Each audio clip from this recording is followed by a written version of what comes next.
The explanatory variables in a regression can be either numerical or categorical. Here's an example of a multiple linear regression where indicator variables are used to separate the species variable into three parts. I'm using the iris data from R, and my model is that the petal length is beta 0 plus beta 1 times versicolor plus beta 2 times virginica plus an error. Versicolor and virginica are indicator variables. If the iris is a versicolor, versicolor equals 1 and virginica equals 0. The model becomes petal width equals beta 0 plus beta 1 plus the error term. If the species is setosa, then both of these are 0, and the model is petal width equals beta 0 plus error term.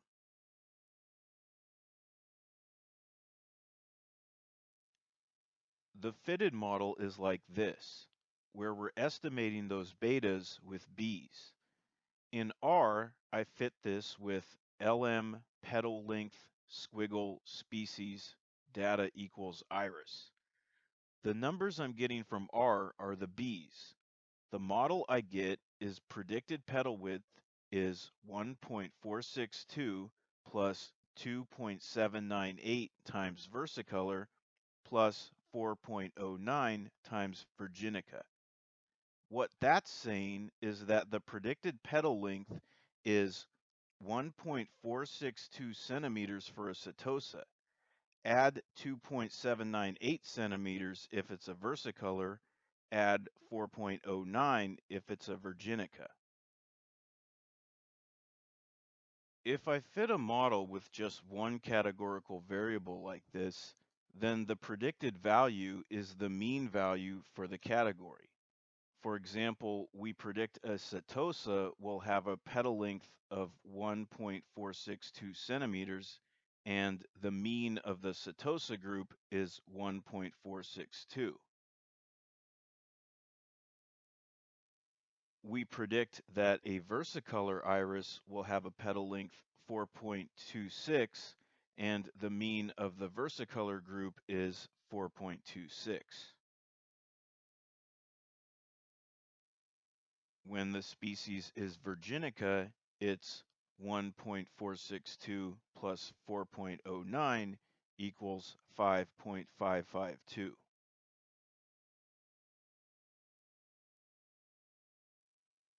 When we fit all the parameters we have, we get a saturated model. When you're fitting a multiple linear regression, one way to go about it is to fit the saturated model, then drop out coefficients that have insignificant values according to the t-tests. This is called the backward elimination process. The t-test is testing whether the parameter is different from 0.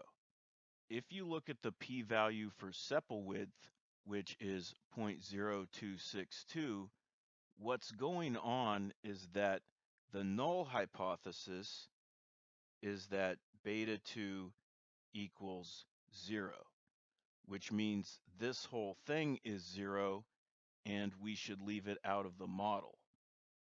The alternative is that beta 2 does not equal 0.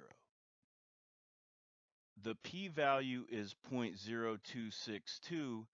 We reject the null hypothesis at the 0.05 level and conclude that beta 2 is different from 0.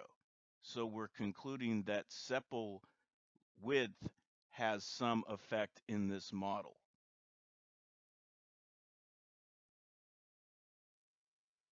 In multiple regression, we use adjusted R-squared rather than R-squared. The problem with R-squared is that it always increases as you add more explanatory variables. The only time it doesn't increase is when the new variable is perfectly independent of all the others, which is rare to see. but even then, r squared just stays the same. So you can increase r squared by adding useless variables.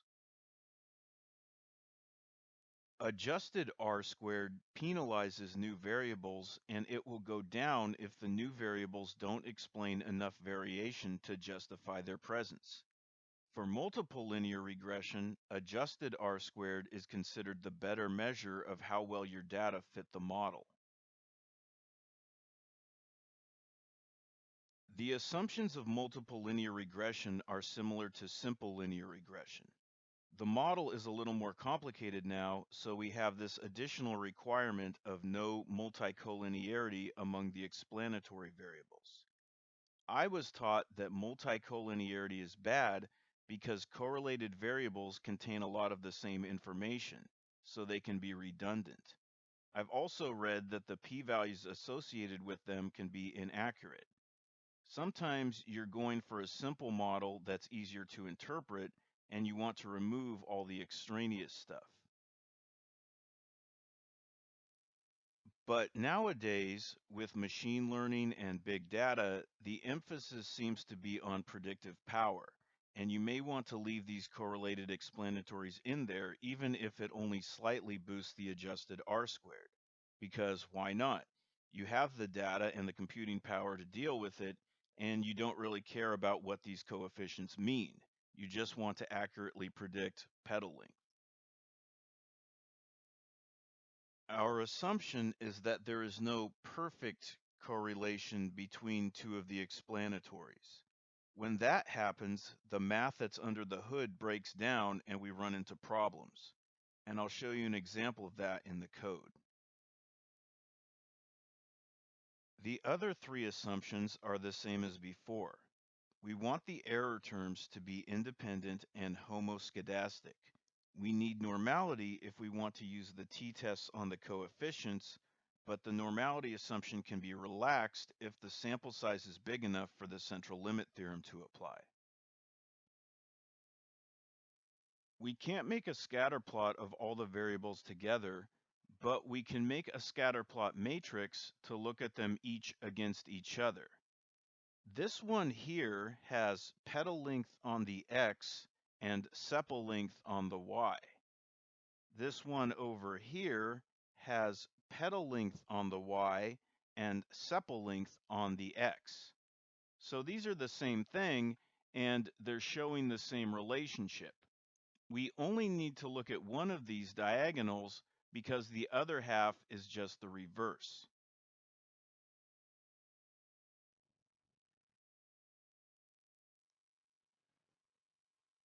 Looking at the response versus explanatories, I can see that petal length is linearly related to sepal length and petal width, but not so much with sepal width.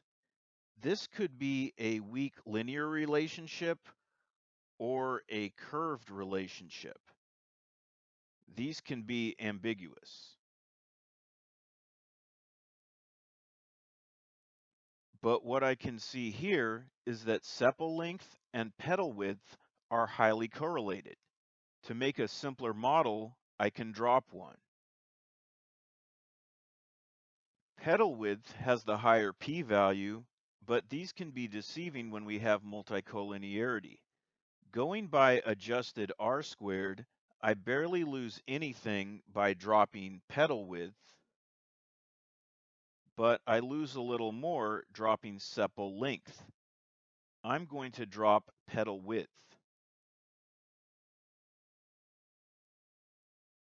I'm going to use p-values to select which variables to drop, so I want to check that my assumptions hold so that the p-values will be valid.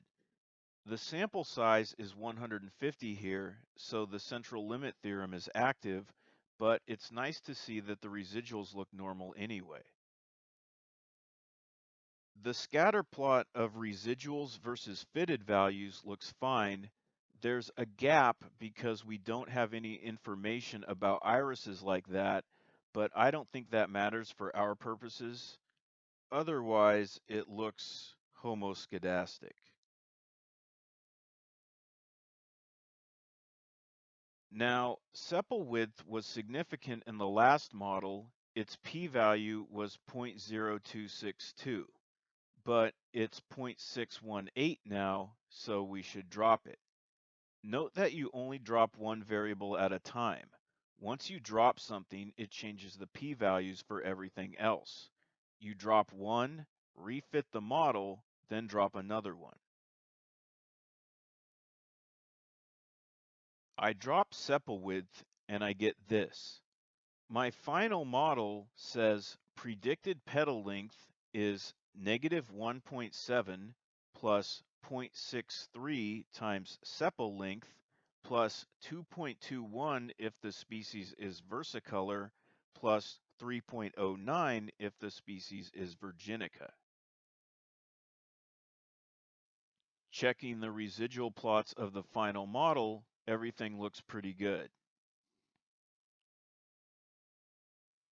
Given a sepal length and species, I can use the model to predict petal length. A versicolor iris with a sepal length of 5.1 centimeters has a predicted petal length of 3.723 centimeters. When you interpret the slope of a multiple regression, you have to be careful to specify that its effect is in the presence of the other variables. For example, the 0.63 slope for sepal length means that a 1 centimeter increase in sepal length is predicted to increase petal length by 0.63 centimeters if species is kept constant. Setosa is the reference level for species. The 2.21 slope for versicolor means that changing the species from setosa to versicolor is predicted to increase petal length by 2.21 centimeters, holding sepal length constant. That means if two plants have the same sepal length, one is setosa, one is versicolor, the versicolor is predicted to have 2.21 centimeter longer petals on average. Here's the saturated model again. You can see sometimes there are a lot of variables to specify.